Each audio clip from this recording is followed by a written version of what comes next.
Hey there, or I meant to say, hey bitch. Today, I decided to, whoops, my camera's wobbling. I decided to jump on the bandwagon and do a top 10 mass market decks. And honestly, guys, this was difficult because I culled a lot of my collection, which I'm really happy about because I was just mulling through my little tubs and boxes, and I was like, yeah, this kind of is, and I didn't even go through all of it, but I already found 10 very quickly. But this feels a lot better for me. It feels a lot less heavy. So yeah, I think I got 10 mass market decks. Like I said, are these the be-all, end-all mass market decks?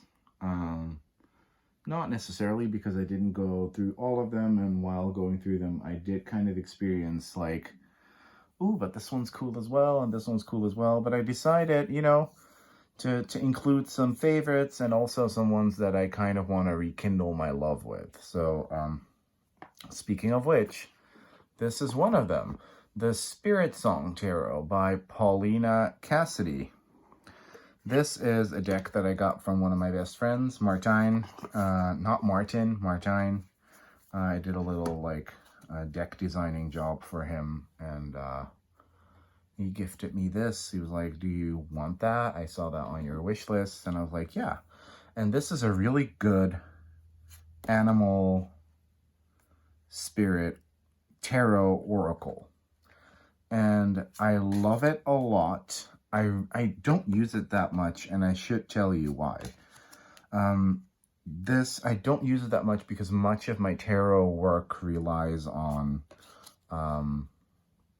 photography and shooting cool pics for my Insta and filming vids for my YouTube.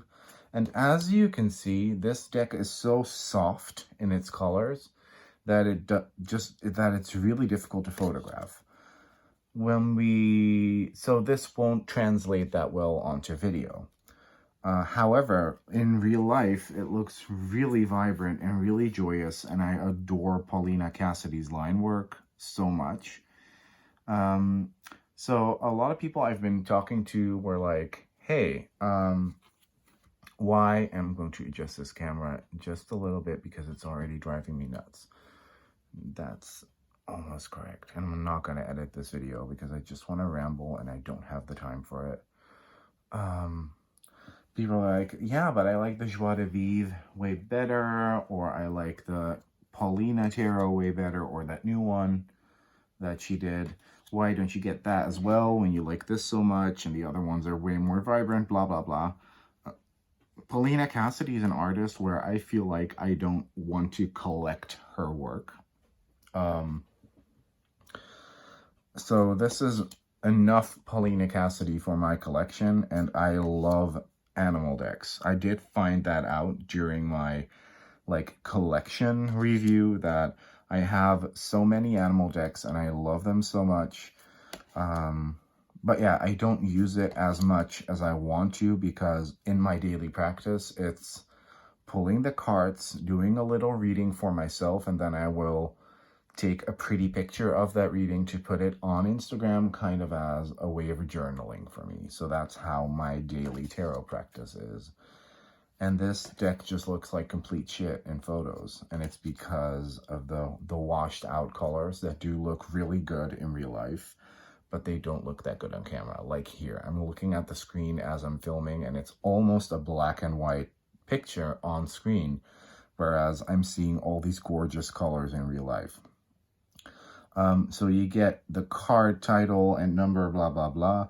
And then you get a couple keywords, which are really, really, really interesting and also fun for beginners, I feel. I feel like if you're an animal lover and you know a lot about animals and you love going to the zoo, blah, blah, blah, and you want to learn tarot, this deck is the way to go because you learn a lot, especially with the minors too. You get the name of the card. The suits are renamed, but they're renamed in a way that makes sense. You get the name of the card, you get the keywords, and you get the elemental sigil. So that's You know, that's a lot of good information for a beginner, I feel. And it's absolutely stunning. For example, this card, maybe when I hold it up close, yeah, like up close like this, you can see the colors way better. But down here, it kind of, I don't know, it just kind of disappears. Up here, it's way more vibrant. It's so detailed. It's so gorgeous. When I said I use it mainly for myself, that is because I used to use this a lot in live client readings.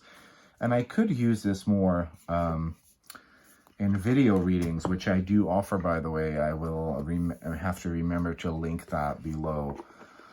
But when I did used to bring this to live client readings, and the font on the cards is really difficult to read at certain angles. And, you know, like when you get booked, you never know, like you can ask for certain things, but you never truly know where you're gonna end up.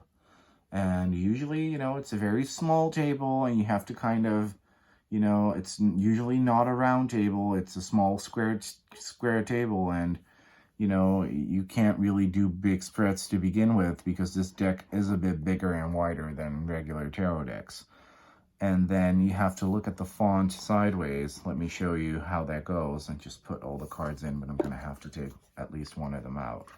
So I'm sitting at a small square table, but you want your client to see the cards as well. So you're looking at the cards like this, and this font makes it really difficult for me to focus on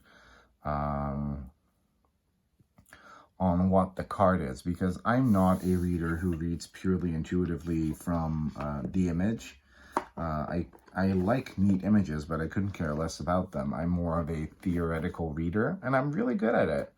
You know, and I will get lots of intuitive hits, but I do need that crutch almost of that card title to kind of reel me into that reading space. So when I can't read that correctly, I just don't use it. But this is a great deck for self-use, I feel. So it's amazing. It's really good. Let me put it straight back into the animal deck crate. Up next, another animal deck, and there will be more. There will be more. Surprise, surprise. The White Sage Tarot. I love this. So this is the tarot in a tin version. It's such a shame that US Games never released the full-size version. However, like I said, at that store where I work at, limited, and where I do live readings, or when I get a live readings booking, this is actually an amazing deck to bring because it looks cute, it looks trendy, modern, aesthetically pleasing. It's small, so I can do bigger layouts. It's really, once again, really soft, very pastel. This is not so much a beginner's deck as it's very pippish, and I do feel these are pips with feelings, so they do have some sort of illustration to help you go along. All the minors have chakra ribbons around certain objects, or so you can kind of see which chakra zone they belong to. If you're into that, if you're not, that's completely fine. You can still read with it. So I do feel that the pips are illustrated enough as to where the Rider-Waite-Smith meaning comes forward. However, you know, for an absolute beginner, it may be a bit, but, you know, I'm not an absolute beginner, and I happen to love this deck a lot. Love it, love it, love it. It's really great. I love reading with pips. In case you're kind of new here, I prefer pips over classic RWS scenic imagery, because I feel the pips leave more room for me, the reader, to interpret the cards rather than, you know, Pamela Coleman Smith forcing me in a certain direction. Although I do love her deck and I read with it a lot, but you know, I know what I'm doing, and I don't need a step-by-step. This sounds kind of, you know, derogatory maybe towards people that swear by having to have RWS style decks, but I often feel like the RWS Tarot, the way I see it being used, is a bit of a training wheels deck, and I don't need those damn training wheels anymore. So anyways, up next, this is probably my favorite. I will never ever get rid of this. This is the deck that made the Thoth Tarot click for me. that made me go, ooh. Because honestly, I've grown to love Lady Frida Harris's art, and that's mainly because of Lon Milo Duquette's book. He made me realize that her art is indeed amazing, and you know she's a national treasure. But at the time, I really liked having something a bit more modern, and also a favorite for me when I do client readings, because we have a clear font, we have a clear illustration that does sort of set the mood. However, it is still a pip that leaves me, the reader, with agency to, you know, have my own interpretation of things. I really like this a lot. I like this deck so much. It's so vibrant. It's so gaudy, glitzy, sexy. It's a bunch of hot models doing their thing, dressing up as the Thoth. Like, this is basically if all the hot Abercrombie and Fitch models from the, you know, from the 90s dressed up as the Thoth deck for Halloween. That's what this deck is, but I like it. I like it so much. Like, and I really need to get a backup copy of this at some point, because this is not going to be in print forever. Kind of want to get a backup copy, take the plastic off and just leave it as it is, because, you know, mine is already beginning to show a lot of wear because I use it that much. This is my go-to deck to bring for client readings. You know, it's stunning. I really like, I feel like Los Scarabeo have kind of, you know, not piqued my interest as much as they used to. They really were on a winning streak for me, but yeah.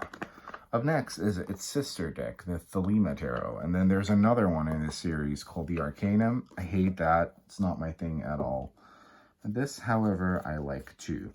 This has, both of these have books written by Jamie Elford, which is cute, I guess, if you're into that. They're very cute commissioned works. So this one is kind of a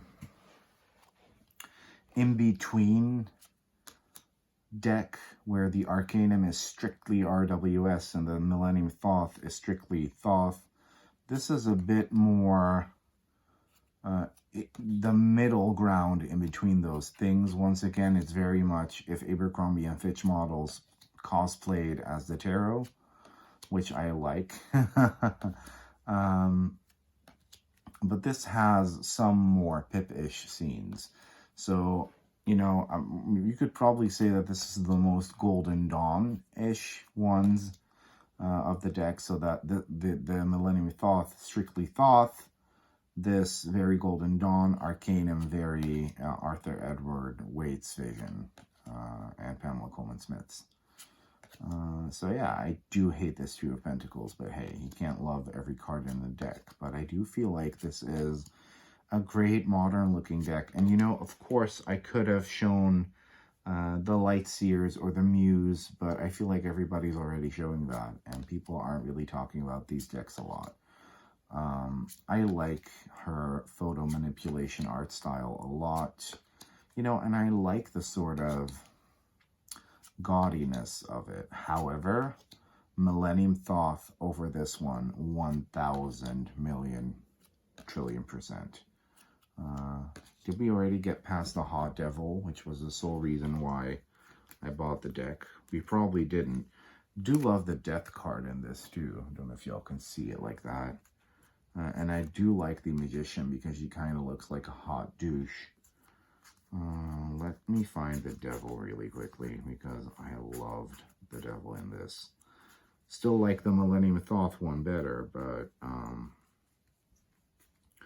yeah, I don't know. I think she did a really good job with these two decks. Did I already go past him? Oh no, here he is. Like, hi Fabio, love it, love it. So yeah, that's another one. You know, you can see that there's not so much wear and tear on this one. Because, you know, like, And I don't feel the need to ever get the Arcanum, but I would love it if she did some other decks sometimes. That would be fun. The next one is really great, but the box is kind of big. It's the Tarot of the Light, previously released as the Art of Love Tarot. Let me read you a little bit of the guidebook as to why it's no longer called that. I have mentioned this before, but whoops, the camera's wobbling again.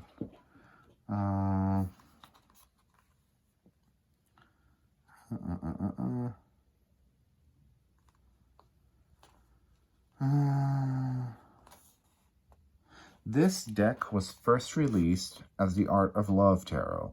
That title floated gently into my awareness during a dream.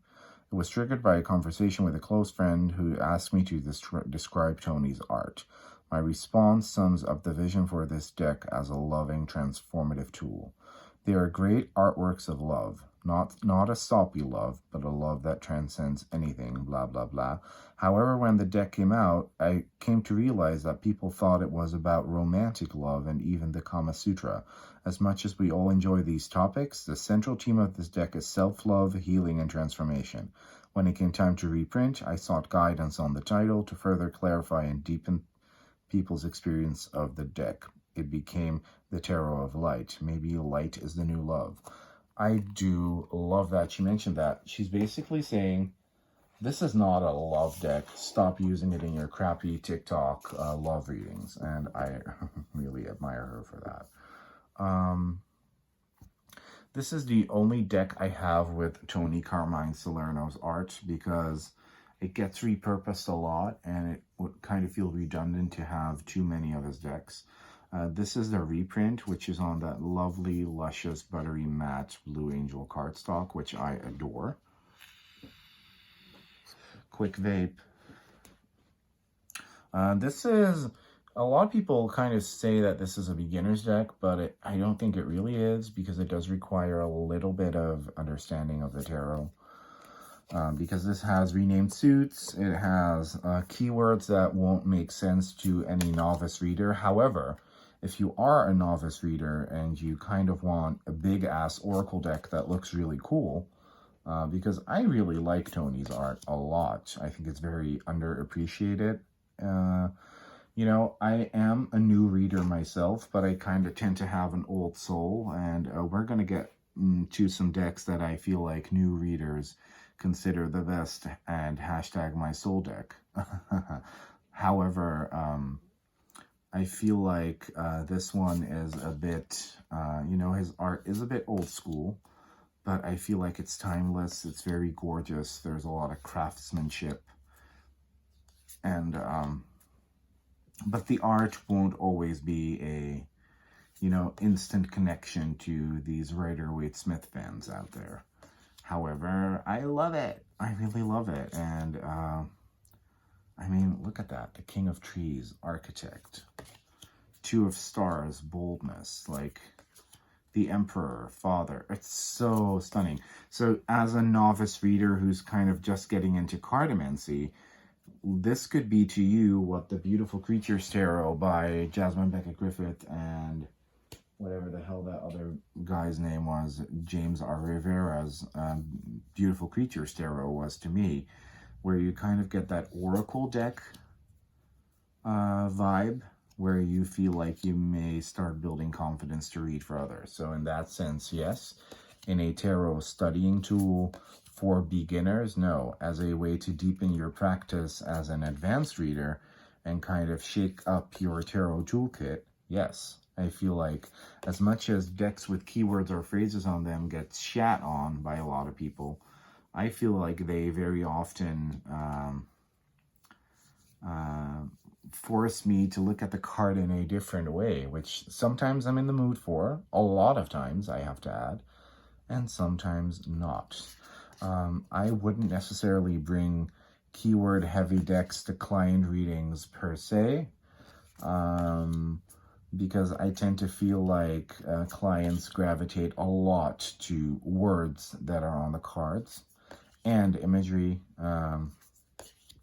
But this is just one of my favorites. It's really good. Like, honestly, bravo Like, the quality of this deck is marvelous.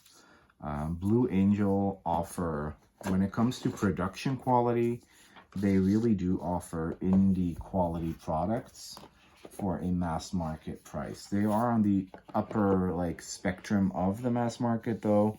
However, it's probably the best indie deck quality you'll get.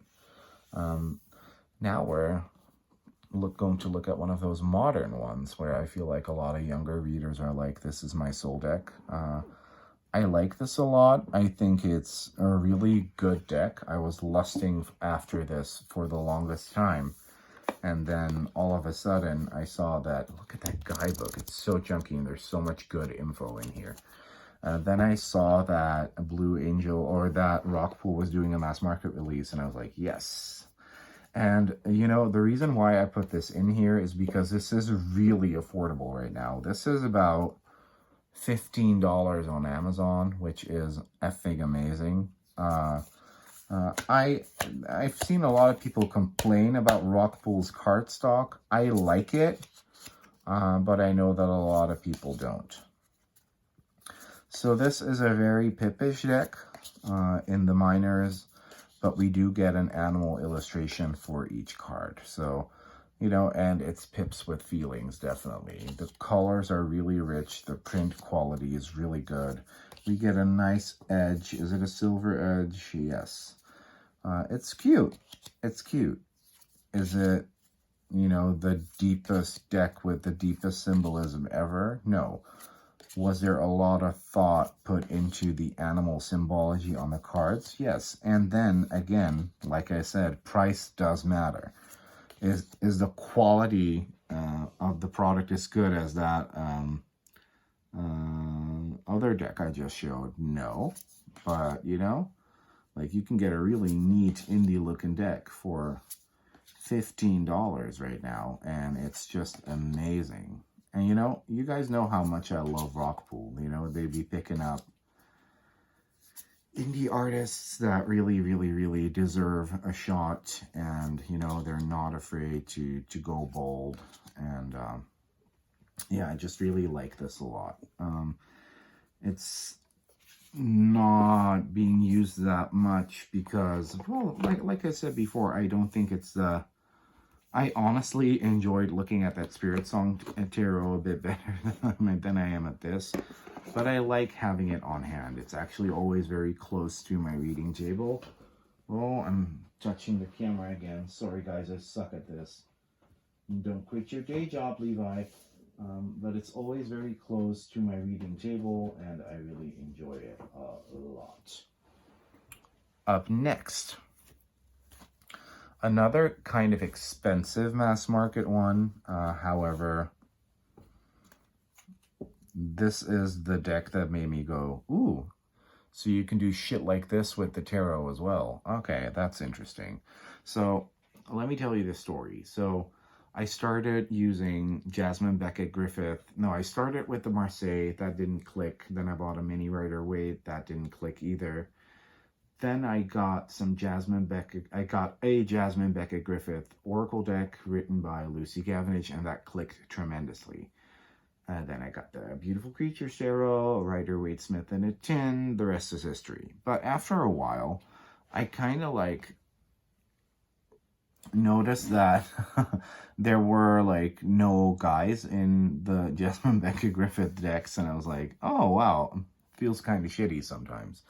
And then I saw someone use this deck on Instagram, and I was like, there's men in here. Wow. Like, you know, this is a really thought-provoking deck. It has a lot of mythology in here. It has a lot of Golden Dawn, RWS, Thoth, Marseille stuff in here. The guidebook is really thick. I think Mary White is a genius, absolute genius.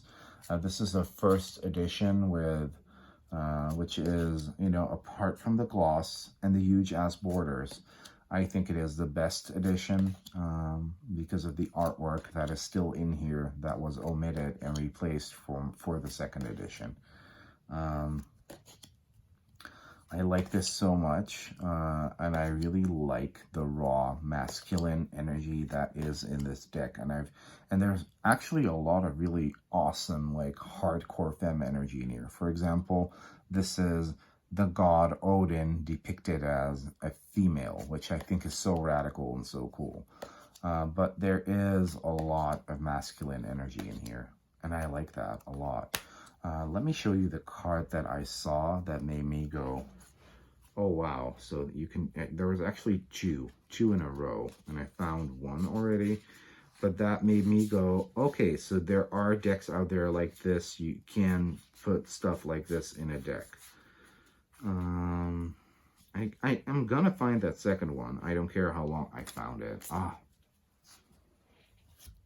So the first card I saw was this, and I thought this was a really neat, thought-provoking Five of Discs, because Five of Discs is about, is about sorrow, hardship, but it's also about knowing where to turn and asking for help. And this guy, doesn't look that difficult, doesn't look like he's experiencing sorrow at all.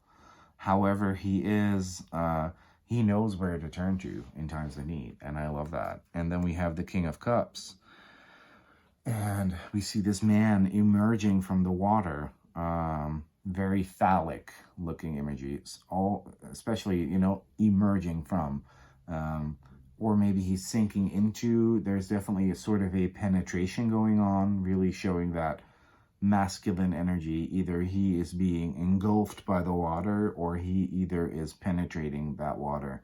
I love how that's depicted, and I love this card. So in a sense, Mary White really saved my, love for tarot and my hunger for decks and creating decks that, include male imagery. Because there isn't that much out there. There isn't that much out there. Like, and a lot of men could benefit from having self-care tools that appeal to them solely for the fact that, we see a lot of men inflict pain on others because they were never nurtured and don't know how to self-nurture. This is the Star Tarot. This is another Red Feather mass market deck, and it's another work of art by Kathy McClelland.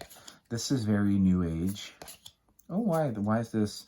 Oh, that's because this is one of the dopest cards in the deck, and I wanted to show that to someone earlier. This is such a pretty work of art. I don't like the Magician that much, though. That's kind of a shame. I do like the Fool a lot in here, but Kathy McClelland is a marvelous artist, and I really wonder why she never created any other decks than this. I feel like she has a couple more tarot and or oracle decks in her, but what draws me into this deck is the symbolism. It's almost like a scrying deck. Every time I look at a card, I see something new, or my querent sees something that instantly attracts them to that card. So I think it's really cool, and I think every tarot reader should buy themselves a copy of this deck. Only, if only for the wonderful guidebook that comes with this. One of the only tarot guidebooks together, one of the only mass market tarot guidebooks together with the Llewellyn Tarot that is really worth your while. Up next, the Luminator. This is a mass market deck because you can get a French mass market edition. And that French publisher is also going to be publishing it in English. So keep an eye out for that. But I know how to read French, so it's really easy for me to use. A stunning deck, really modern, really pretty. Does it have the most depth ever? No. Do I love it though? Yes. I would never part with this. This is absolutely insanely beautiful, really well crafted. Another one where I feel like the lighter cards, well, when you hold it up close like this, don't always show up as well on camera as, you know, the more in-your-face cards, but I love this Fool, by the way. I love it. It's really stunning. It's kind of it's kind of Wild Unknown-y, but more people-y, if that makes sense. It's kind of a cross between the Wild Unknown and the Way Home Tarot. And I do happen to like that style of deck a lot, because those types of decks usually are a bit pippish and will be pips with feelings. So yeah, I like this a lot, and it's definitely a really good investment. I don't know if the guidebook is anything special because I don't read French that well. I read French well enough to understand what the cards are, but not well enough to actually like read a whole guidebook. And I never really bother to check it out because usually I'm not that interested in tarot guidebooks. My last one will be this one, the Guardian Angel Messages Tarot by Radley Valentine. I'm gonna get a lot of hate for this, I feel, because it's so not credible and so uncool, but speaking of queer voices in tarot, I mean, Radley has been one of the dominant tarot personalities for years, and deservedly so, because he worked very hard for what he got. This is very Rider-Waite-Smithian, and there's another deck by him. Maybe that's mentioned in the guidebook. Sometimes it will say other books or decks by. Angel Wisdom Tarot cards. Yeah. He has this other deck called the Angel Wisdom Decks. Animal Tarot cards, Angel Answers Oracle cards, Angel Wisdom Tarot, Archangel Power Tarot cards, Angel Tarot cards, Fairy Tarot cards. Okay. The Angel Answers is a bit more oracle-y in the sense of it will have a little like paragraph of text, but this has a couple keywords, usually always 3. Yeah, always 3, which kind of, I don't know, I like that. I like consistency. I like it when things are in pairs, or you could very easily, you know, almost use this as a little spread machine to kind of delve into that energy of the card. So for example, you will pull this 3 of Earth, and I'm actually going to do that now because that sounds like fun. Let me grab a cute little... Do I have a little oracle deck nearby? Oops, I'm shaking the camera again. My bad. Do I have... Oh yeah, of course, my own. Ha! I'm such a dumb bitch. I'm the worst salesman ever. I couldn't sell my way out of a paperback. So, for people new here, this is my own oracle deck, the Brother to Brother Oracle, which also has spread machine capabilities, by the way. So, what we're going to be looking at, you know, when we're going to dive into that concept of 3 of Earth or 3 of Pentacles is, what is our talent? Where do we deserve more recognition? And how can we collaborate more with others to, you know, hone that skill, hone that talent, express that talent more? So that's really interesting, really cool, really good to look at the card like that. So let's see, how are we going? What is our talent? Our talent, and we can't see the card properly, but we got this one right here. We got Pine Protect. So we are more of a protector, and I do feel like that is my talent. I'm the big bear. I'm the protector. I can be fierce. Where do we deserve more recognition? We deserve more recognition for connecting. You know, like sometimes we can scare off people with our protective vibe, but we're actually really, really looking for community. We're really looking for connection, and we're not always getting that. So how can we collaborate to hone that talent a bit more as to where we may get that recognition we deserve by loving self, loving my own quirks, but also by giving love to others. So that's a really little cool mini reading that you could do with this deck. So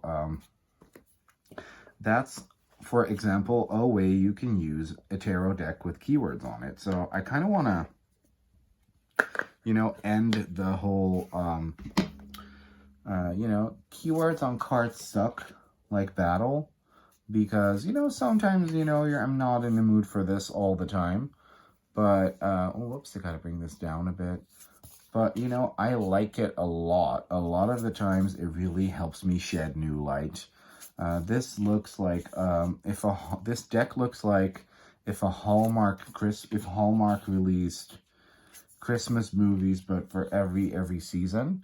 And, yeah, I don't know. I like it a lot. There's a lot of racial diversity, age diversity, body diversity in here. There's even a lot of disabled people in here. I love that for this Lover's card, they're two very androgynous looking people, so we could all see ourselves in there.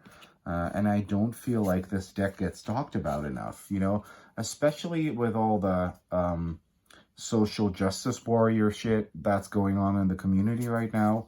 This deck doesn't get talked about because some tarot people like to think that Radley Valentine isn't credible, while I think he should be applauded for making tarot so accessible just to so many people.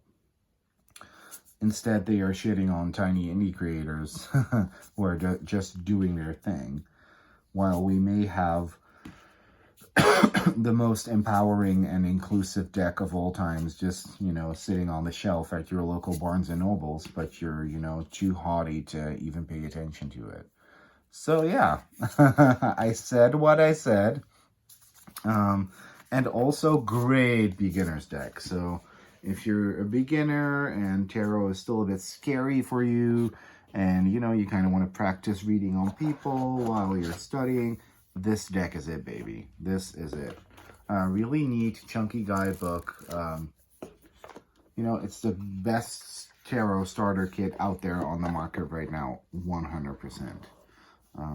Where you get a great guidebook that you can use to study and a great deck with training wheels. So, yeah, that was it. I hope y'all liked it. Bye, bitches. Good night.